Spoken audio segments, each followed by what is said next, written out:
এনে এনে মনে করেন পোলাটা যা করছে তা আসলে আমাকে তকদিরের সাল। আমরা বাইরে মাইনে নিতে পারতেছি না, কি করবো আমরা? মামার হৃদয়ে চাপা কান্না, এটাও আমার বোন ওটাও আমার বোন, খালু হয়ে কিভাবে ভাগ্নিকে ধর্ষণ করে। কি বলবো ভাই, এটা আমাদের তকদিরে ছিল, এটা কোনোভাবে মেনে নিতে পারছি না। শুধু মামা নয়, পুরো জাতি এ ঘটনা কোনোভাবে মেনে নিতে পারে না। আলোচিত ঘটনা খালুর পরকীয়া ভাগ্নির সাথে, পুরো ঘটনার আসল বিবরণ দিলেন মামা। আসুন শুনে বিস্তারিত, দেখতে থাকুন, শেয়ার করুন। তো আপনার সাথে আমি একটু আলাপ করতে চাই যে মেয়ে নিয়ে এবং বাগ্নির সাথে খালুর যে একটা সম্পর্ক, সেই সম্পর্কর মূল বিষয়টা আমি আপনার কাছে জানতে চাই। আপনি তো মেয়ের কি হন?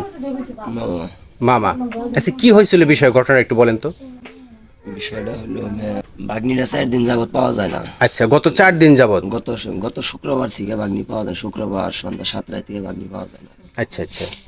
পরবর্তীতে মনে করেন বাগনি পাওয়া যাচ্ছে না, আমার বন্ধুর জামাই আমার ফোন দিছে। এই বাগ্নির বাড়িটা কোথায়? গোড়ায় আঠভাঙ্গা খামারপাড়া, আচ্ছা, টাঙ্গাইল। টাঙ্গাইল ডিস্ট্রিক্ট। হ্যাঁ হ্যাঁ। আমারে ফোন দেওয়ার পরে আমি মনে করেন বাগনিরে ফোন দিছি, আমার ফোন বাগনি পাইয়া ফোন রিসিভ করে নাই। হয়তো অন্য কারোর রিসিভ করছে কিনা তা জানি না, আমার রিসিভ করে নাই। পরে যাই হোক, আমি অনেক চেষ্টা করছি বাগনিটা ফোন দিতে, অনেকবারই চেষ্টা করছি ফোন দিতে, ফোন ঢুকছে ফোন। লাস্ট মনে করেন 9টা-10টা পর্যন্ত ফোন খোলা ছিল, ফোন খোলা ছিল। তারপর মনে করেন ও তো কোথায় গেছে না গেছে আমরা তো কেউ জানি না। ওর বাপ মা তো সন্তান হারাইলে তো সবাই তো আতঙ্কের বিষয় থাকবে। তারপর মনে করেন এখন আমরা যতটুকু সম্ভব পরে খুঁজে সবাই চেষ্টা করছি। উনি মা উনি আমি মনে করেন আমার তো আর সংসার থুয়ে তো আর সব জায়গায় যাওয়া সম্ভব না। পরে মারে পাঠিয়ে দিছি ঘুরাই বোনের বাড়ি। মা দেহ বাড়িতে কি পরিস্থিতি, কি জায়গা, কারণ যেহেতু পোলাপান হারিয়ে গেছে। আপনি তখনও জানতেন না যে আসলে খালুর সাথে চলে গেছে? এই তো, হ্যাঁ হ্যাঁ হ্যাঁ। তারপর জানতাম না খালুর সাথে চলে গেছে। আপনার 2 দিন, 2 দিনের দিন আমার বোনে ফোন দিছে যে ভাই ও তো এই নারায়ণগঞ্জ আছে। আমি আবার বোনের বলছিলাম যে ওর যেহেতু পাওয়া যায় না, তাহলে আইনের ব্যবস্থা নিই। আইনের ব্যবস্থা নিয়ে আইনের ব্যবস্থা না নিলে তো এটা খোঁজ করা সম্ভব না আমাদের মধ্যে। পরে আইনের ব্যবস্থায় গেছে টাঙ্গাইল ডিস্ট্রিক্টের মির্জাপুর থানার পুলিশ। উনি আমাকে যথেষ্ট হেল্প করছে। উনি ওরে খোঁজ করে মোবাইলের মেয়ে আবার একটা মোবাইল বাসায় গেলে নিয়ে গেছে।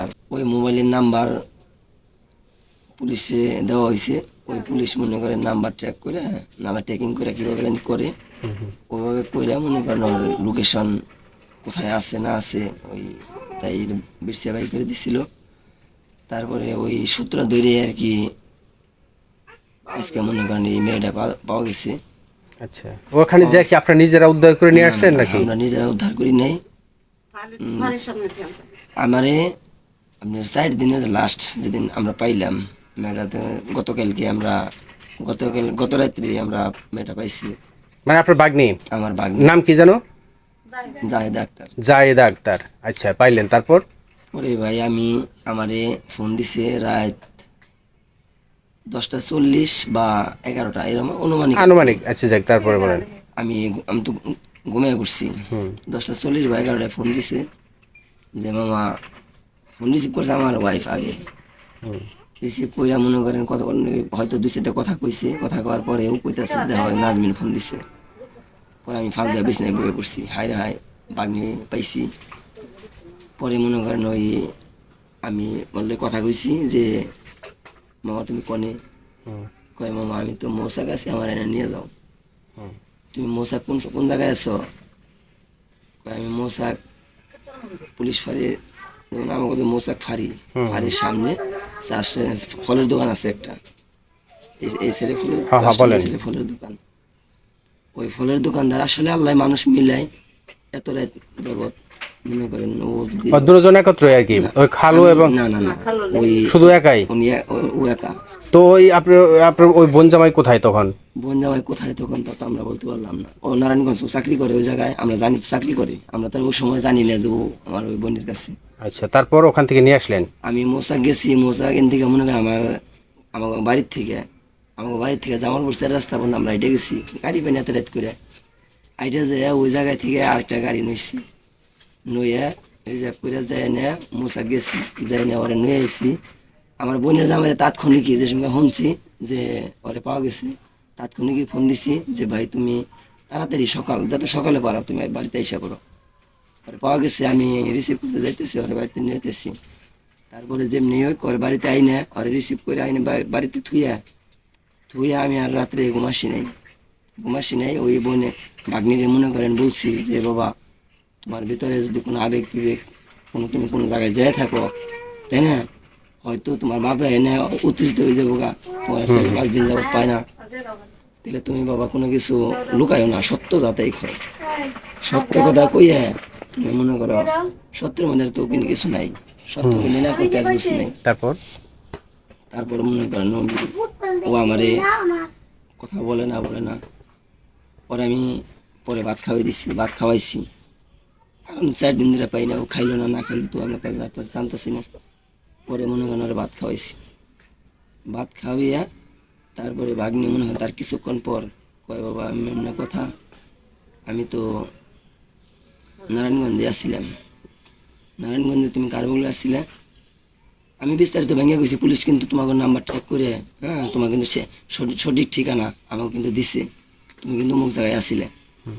পরে হয়তো ভয়ভীতিতে যেমনি হোক বাগ্নি মনে করেন সত্যটা স্বীকার করছে যে হ্যাঁ আমি মামা নারায়ণগঞ্জে আসছিলাম। তুমি কি করিমের সাথে আসছিলে? করিম আর আমার যে এই বোনের জামাই, এই বোনের জামাই, এই বোনের জামাইয়ের নাম করিম। আমি যেমন ওই সময় মনে করেন কনফার্ম হই, যে সঙ্গে আমার বাগ্নি স্বীকারোক্তি আমার দেয় যে হ বাবা আমি করিমের কাছে আসছিলাম। ওই সময় আমি আমার কি ভাই, ঠিক আছে, ওই সময় বাসা নেই মুখে, আমি কি করব, এই তো মনে করেন মাথা নষ্ট হয়ে গেল। বলে কি বলবো, মনে করেন এই মনে করেন এবার করলাম আমার এই বোনের নাম, এবার করলাম যেমন আমার আত্মীয় স্বজন এই বোনেরে ওই বোনেরে কি করুন ভাই কইয়া, তারপরে সবাই আনছি, সকালবেলা আইসে সবাই কইছি যে তোরা আয়। তারপরে আমার তো ভাই জ্ঞান, আমার তো হই এসব কথা হই না, ঠিক আছে, শালারে করছি কি, এটা আমার বোন, ওটা আমার ভাগ্নি, ওটা আমার বোনের জামাই,